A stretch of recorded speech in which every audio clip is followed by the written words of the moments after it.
ওম সাইৰাম সায়েন্সৰ চৰিত্ৰৰ ৩৬ নং অধ্যায়ত আমি পাওঁ গোৱাৰ পৰা অহা দুজন লোক আৰু শ্ৰীমতী ঔৰংগাবাদকাৰৰ বিস্ময়কৰ কাহিনী। প্ৰথমতে জানো আহক গোৱাৰ পৰা অহা দুজন লোকৰ কাহিনী। তেওঁলোক দুজন আহিছিল গোৱাৰ পৰা। বাবাক সুন্দৰকৈ সেৱা সৎকাৰ কৰিলে। তাৰ পিছত বাবাই এজন দৰ্শনাৰ্থীৰ পৰা ১৫ টকা দক্ষিণা বিচাৰিলে। তাৰ পিছত তেখেতে অনায়াসে সেই পইচাটো দিলে। তাকে দেখি আনজন দৰ্শনাৰ্থীয়েও ৩৫ টকা এটা উলিয়াই বাবাক দিব বিচাৰিলে, কিন্তু বাবাই সেই দক্ষিণা অগ্ৰাহ্য কৰিলে। তাকে দেখি চামাই সুধিলে, বাবা এয়া কি কৰিলে? এজনৰ পৰা আপুনি দক্ষিণা নিজে বিচাৰিলে আৰু এজনে দিব বিচৰা সত্ত্বেও আপুনি গ্ৰহণ নকৰিলে। তেতিয়া বাবাই ক'লে, আমা তুমি নুবুজা, মই কাৰো পৰা একো নিবিচাৰো।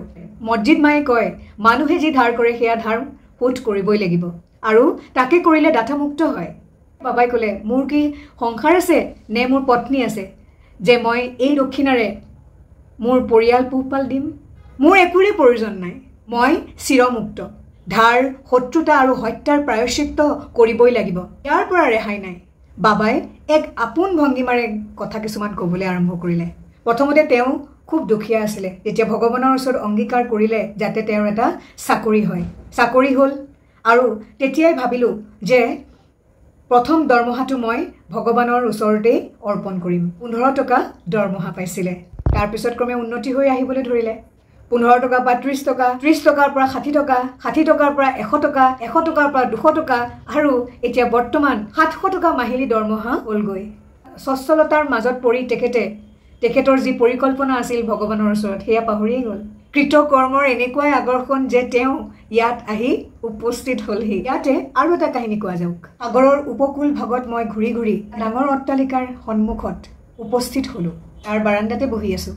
মালিকে আহি মোক মাতি লৈ গৈ সুন্দৰকৈ অভ্যৰ্থনা কৰিলে। শোৱাৰ ব্যৱস্থাও কৰি দিলে। মই শুই পৰিলোঁ।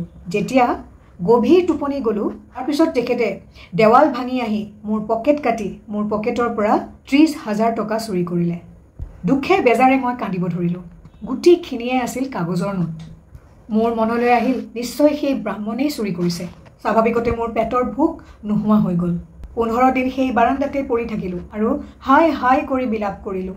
তাৰপিছত এজন ফকীৰে বাটেদি গৈ আছিলে। কান্দি থকা দেখি মোক কন্দাৰ কাৰণটো সুধিলে। মই সকলো কথা ক'লোঁ। যদি তুমি মোৰ কথা শুনা তেনেহ'লে মই তোমাক ক'ব বিচাৰোঁ যে এজন ফকীৰ আছে যিজনে তোমাৰ এই সমস্যাৰ সমাধান কৰি দিব পাৰিব। সেই ফকীৰৰ ওচৰত কিন্তু তুমি নিজকে আত্মসমৰ্পণ কৰিব লাগিব আৰু টকাকেইটা ঘূৰি নোপোৱালৈকে তুমি তোমাৰ প্ৰিয় খাদ্য পৰিত্যাগ কৰিব লাগিব। মই ফকীৰৰ উপদেশ মানিলোঁ আৰু টকাকেইটাও ঘূৰাই পালোঁ। তাৰপিছত সেই অট্টালিকা এৰি আকৌ সাগৰৰ উপকূললৈ উভতি আহিলোঁ। এখন ষ্টিমাৰ ৰৈ আছিলে। কেনেকুৱা ভিৰ! কিন্তু তাতে সদাশয় পিয়নৰ বাবে এই ষ্টিমাৰত উঠি সিটো পাৰ পালোঁগৈ। তাৰপিছত ৰেলত উঠি এই মছজিদ মাই পালোঁহি। বাবাৰ কাহিনী শেষ হ'ল। তাৰপিছত অতিথিসকলক খুওৱাৰ ব্যৱস্থা কৰিবলৈ ক'লে চামাক। চামাই অতিথিসকলক খুৱালে আৰু চামাই সেই অতিথিসকলক ক'লে যে বাবাৰ যি কাহিনী কৈছে বাবাই এয়া অতি বিস্ময়কৰ কাহিনী, বুজিছেনে? কাৰণ জানেনে, বাবা কোনো দিনেই সাগৰৰ উপকূললৈ যোৱাই নাই। বাবাই কেতিয়াও চিৰি এৰি যোৱাই নাই। কোনো ভ্ৰমণৰ কথাটো উত্থাপনেই নহয়। এই টকা পইচা ৩০,০০০ টকা তেওঁৰ কোনো দিনেই এই টকা পইচাক লৈ গণনা কৰাৰ কোনো ধৰণৰ ব্যৱস্থাই নাছিল। চুৰো কেতিয়াও হোৱা নাই। সেয়েহে ফিৰাই পোৱাৰ কোনো প্ৰশ্নই নুঠে। এই কাহিনীৰ অৰ্থ এই অতিথিসকলে বুজিলে নে নাই তাকে চামাই তেওঁলোকক সুধিলে। দুয়োজন অতিথিয়েই চকুলো টুকিবলৈ আৰম্ভ কৰিলে। তেওঁলোকে ক'লে, শ্ৰী সাই বাবা হৈছে অন্তৰ্যামী, অদ্বিতীয়, অনন্ত পৰম ব্ৰহ্ম। সাই বাবাই যি দুটা কাহিনী ক'লে সেই দুয়োটা কাহিনী আমাৰেই কাহিনী। এই ঘটনা আমাৰ ক্ষেত্ৰতে ঘটিছে। কিন্তু তেওঁ কেনেকৈ জানিলে? এয়া অতি বিস্ময়কৰ কথা। আহাৰ গ্ৰহণ কৰাৰ পিছত তামোল চালি খাই তেওঁলোকৰ কথা বতৰা আৰম্ভ কৰিলে আৰু তাৰে এজনে ক'লে, মোৰ ঘৰ এটা পাহাৰীয়া ঠাইত। চাকৰি যোগাৰ কৰি অন্ন সংস্থানৰ উদ্দেশ্যত মই গোৱালৈ গৈছিলোঁ। ভগৱান দত্তাত্ৰেয়ৰ ওচৰত সংকল্প লৈছিলোঁ যে যদি এটা চাকৰি পাওঁ সেই চাকৰিৰ প্ৰথম দৰমহা তেখেতৰ ওচৰতে মই অৰ্পণ কৰিম। আৰু তেখেতৰ কৃপাত মই ১৫ টকা মাহিলী দৰমহালৈ এটা চাকৰি পালোঁ আৰু বাবাই কোৱাৰ দৰেই মোৰ পদোন্নতিও হৈছিলে আৰু দৰমহাও বাঢ়িলে। সংকল্পৰ কথা সঁচাকৈয়ে মই পাহৰি গৈছিলোঁ। বাবাই আজি মোক সকলো স্মৰণ কৰাই দি এই ১৫ টকা আদায় কৰি ল'লে। এয়া দক্ষিণা বুলি মনলৈ আহিব পাৰে, কিন্তু তেনে নহয়।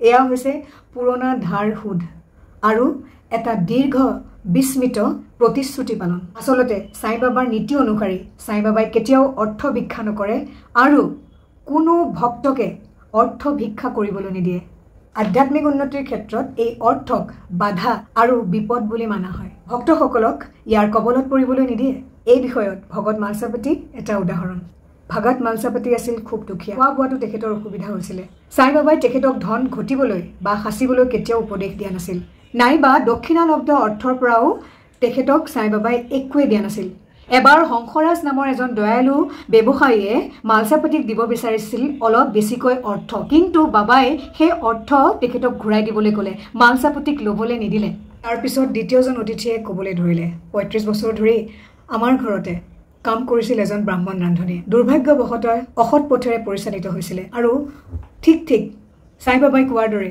৩০,০০০ টকা তেখেতে মোৰ পৰা চুৰ কৰিলে আৰু বাবাই কোৱাৰ দৰে স্বাভাৱিকতে মই অস্থিৰ হৈ ৰাতিয়ে দিনে সেই টকাকেইটা বিচাৰি ফুৰিছিলোঁ সেইখিনি সময়তে এজন ফকীৰে আহি মোক কৈছিলে তুমি শ্ৰীদি সাই বাবাৰ ওচৰলৈ যোৱা তুমি সাই বাবাৰ ওচৰত প্ৰতিজ্ঞাবদ্ধ হোৱা যে যেতিয়ালৈকে তুমি টকাকেইটা ঘূৰাই নোপোৱা তুমি তোমাৰ এটা ভাল পোৱা খাদ্য ত্যাগ কৰিবা মই ভাত নোখোৱাকৈ আছিলোঁ 15 দিনৰ পিছতেই সেই ৰান্ধনীজন আহি মোৰ সেই পইচা ঘূৰাই দিলে আৰু তেখেতে মোৰ পৰা ক্ষমা প্ৰাৰ্থনা বিচাৰিলে এইদৰে গোটেইটো ঘটনাৰ বিবাদ নিষ্পত্তি হ'ল তাৰ পিছতেই মোৰ সাই বাবাক দৰ্শন কৰাৰ বাসনা জাগিল যিজন ফকীৰে মোৰ সম্পদ উভতাই দিছে তেওঁ সেই ৩৫ টকা সামান্য দক্ষিণাৰ বাবে জানো কেতিয়াবা লুব্ধ হ'ব পাৰে বৰঞ্চ মোৰ পৰা একোৱে আশা নকৰি তেওঁ আমাৰ পৰমাৰ্থ লাভৰ পথ পৰিচালিত কৰিবলৈ সদায় সচেতন হৈ থাকে চুৰ কৰা পইচা হাতত পাই মই এনেকুৱাই আত্মহাৰা হ'লো যে বাবাৰ ওচৰত পৰিকল্পিত দৰ্শনৰ কথা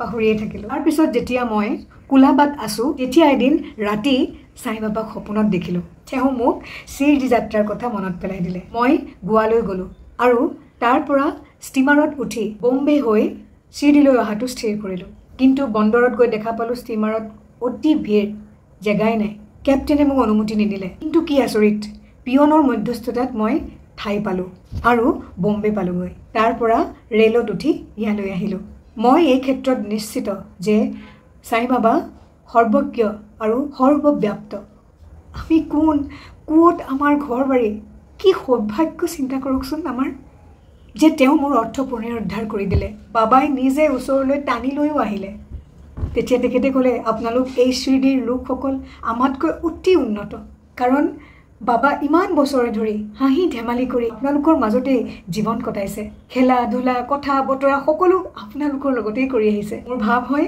যে পূৰ্বজন্মত হয়তো মোৰ কিবা সঞ্চিত সুকৰ্মৰ ফলত মই এই শ্ৰীদিলৈ আহিব পাৰিছোঁ আচলতেতো তেওঁই ষ্টিমাৰত ঠাই কৰি দিলে শেষত ইয়ালৈ আনি অসীম ক্ষমতা আৰু সৰ্বজ্ঞতাৰ প্ৰমাণো দিলে এইবাৰ আহোঁ শ্ৰীমতী ঔৰংগবাদকাৰৰ কাহিনীলৈ সোলাপুৰৰ শ্ৰী সখাৰাম ঔৰংগবাদকাৰৰ পত্নীৰ দীৰ্ঘ ২৭ বছৰ ধৰি নিসন্তান হৈয়ে আছিলে সন্তানৰ কামনা কৰি কত দেৱী দেৱতাৰ ওচৰত প্ৰাৰ্থনা কৰিলে কিন্তু সফল হোৱা নাছিল প্ৰায় নিৰাশ হৈ পৰিছিল তেওঁ তাৰ পিছত শেষৰ এক চেষ্টা হিচাপে সতীয়া পু বিশ্বনাথক লৈ শ্ৰীদি পালেহি মাহ ধৰি সাই বাবাক সেৱা কৰিলে যেতিয়াই তেওঁ মছজিদলৈ যায় তেতিয়াই দেখে মছজিদ পৰিপূৰ্ণ তেখেতে বিচাৰিছিল যে সাই বাবাক লগ ধৰি সন্তান প্ৰাপ্তিৰ বাবে প্ৰাৰ্থনা কৰিব কিন্তু তেওঁৰ সেই সুযোগে হৈ উঠা নাছিল তেতিয়া তেওঁ সামাক অনুৰোধ কৰিলে যে যেতিয়া সাই বাবা অকলে থাকিব তেতিয়া যেন বাবাক কথাখিনি কয় মহিলাগৰাকীক এটা নাৰিকল আৰু ধূপকাঠি লৈ সাজু হৈ থাকিবলৈ দিলে সামাই যাতে ইংগিত দিলেই তেখেত বাবাৰ ওচৰলৈ যাব পাৰে সাই বাবাই খাই বৈ উঠাৰ পিছত সামাই বাবাৰ হাত মুখ টাৱেলেৰে মুচি দি আছিলে সেই সময়তে বাবাই চিকুটি দিলে সামাৰ গালত তেতিয়া সামাই ক'লে মই কিন্তু এনেকুৱা ধৰণৰ দুষ্ট প্ৰকৃতিৰ দেৱতাক ভাল নাপাওঁ বা এনেকুৱা দেৱতাৰনো আমাৰ কি আৱশ্যক আমি তোমাৰ কলগ্ৰহ নেকি ঘনিষ্ঠতাৰ ফল এয়াই হ'লনে তেতিয়া সাই বাবাই ক'লে হেৰৌ সামা ৭২ জন্ম ধৰি তই মোৰ লগতেই আছ মই তোক ইয়াৰ আগতেতো কেতিয়াও চিকুটি দিয়া নাই আৰু এই অকণমান চিকুটিতে তোৰ ইমান খং তেতিয়া সামাই ক'লে আমি এনেকুৱা দেৱতা বিচাৰোঁ যাতে আমাক সকলো সময়তে মৰম কৰে আৰু চুমা খাই থাকে আৰু যেন ভাল ভাল বস্তু খুৱাব তোমাৰ পৰা আমিতো একো সন্মান বিচৰা নাই এলুনত উঠিবলৈও কোৱা নাই কিংবা স্বৰ্গখন আনি দিবলৈওতো কোৱা নাই তোমাৰ চৰণত আমাৰ ভক্তি বিশ্বাস সদায় কেৱল জাগ্ৰত ৰাখিবা এয়াই বিচাৰোঁ আমি তেতিয়া বাবাই ক'লে সেইকাৰণেতো আহিছোঁ তহঁতক দেখুৱাইছোঁ, পিন্ধাইছোঁ, বুজাইছোঁ, তহঁতৰ প্ৰতি যে মোৰ কিমান যে ভাল পোৱা আছে। তেতিয়াই চামাই মহিলাগৰাকীক আহিবলৈ ইংগিত দিলে। তেওঁ আহি বাবাক প্ৰণাম কৰি নাৰিকল আৰু ধূপকাঠি দিলে। বাবাই নাৰিকলটো হাতত লৈ দেখিলে নাৰিকলটো একেবাৰে শুকান নাৰিকল। শুটো ভিতৰত লৰিছে আৰু শব্দ হৈছে। বাবাই তেতিয়া চামাক ক'লে, চামা ভিতৰত লৰিছে। তেতিয়া চামাই ক'লে, মহিলাগৰাকীৰ প্ৰাৰ্থনা এই যে এটা সন্তান যেন তেওঁৰ পেটত এনেদৰেই লৰচৰ কৰে, সেয়েহে তেখেতক আশীৰ্বাদ কৰি নাৰিকলটো উভতাই দিয়ক। তেতিয়া চাই বাবাই ক'লে, নাৰিকল দিলেই তেখেতৰ সন্তান হ'বনে? মানুহৰ যে কি মূৰ্খৰ দৰে ধাৰণা। তেতিয়া চামাই ক'লে, তোমাৰ কথা আৰু আশীৰ্বাদৰ কিমান শক্তি সেয়া আমি জানো বাবা। তোমাৰ কথাতেই তেখেতৰ ইটোৰ পিছত সিটো সন্তান হ'বলৈ আৰম্ভ কৰিব। তুমি মাথো বাক বিতণ্ডাহে আৰম্ভ কৰিছা। আচল আশীৰ্বাদটোতো তুমি দিয়াই নাই। অলপ সময় এনেদৰে কথাৰ কটাকটি চলিল। বাবাই বাৰে বাৰে নাৰিকলটো ভাঙি পেলাবলৈ কৈছে আৰু চামাই নাৰিকলটো আশীৰ্বাদ হিচাপে মানুহগৰাকীক উভতাই দিবলৈ কৈ আছে। শেষত বাবা নৰম হ'ল আৰু ক'লে, সন্তান তেওঁৰ হ'ব। চামাই সুধিলে, কেতিয়া হ'ব? তেতিয়া বাবাই উত্তৰ দিলে, 12 মাহৰ ভিতৰত। তাৰপিছত নাৰিকলটো দুফাল কৰি ভাঙা হ'ল। এফাল তেওঁলোক দুইজনে খালে আৰু আনফাল মানুহগৰাকীক উভতাই দিয়া হ'ল। চামাই তেতিয়া মহিলাগৰাকীৰ ওচৰলৈ গৈ ক'লে, হে ভদ্ৰে, আপুনি মোৰ কথাৰ সাক্ষী। যদি 12 মাহৰ ভিতৰত আপোনাৰ ল'ৰা ছোৱালী নহয়, তেনেহ'লে মই দেৱৰ মূৰত নাৰিকল ভাঙিম, তাৰপিছত আঁতৰাই পঠাম মছজিদৰ পৰা। আৰু যদি তাকে কৰিব নোৱাৰে, তেনেহ'লে মোৰ নাম মাধৱ নহয়। মই যি ক'লোঁ আপুনি অতি শীঘ্ৰে বুজি পাব। ঠিক এবছৰৰ পিছতে এক পুত্ৰ সন্তান তেখেতৰ জন্ম হ'ল আৰু 5 মাহ বয়সত ল'ৰাটোক বাবাৰ ওচৰলৈ লৈ অনা হ'ল। পতি পত্নী দুয়ো সাষ্টাংগে বাবাৰ ওচৰত প্ৰণাম জনালে। শ্ৰী ঔৰংগাবাদকাৰে কৃতজ্ঞতা জনাই 500 টকা খৰচ কৰি শ্যামাকৰ্ণ ঘোঁৰাৰ বাবে এটা ঘোঁৰাশাল সাজি দিলে। ওম সাইৰাম।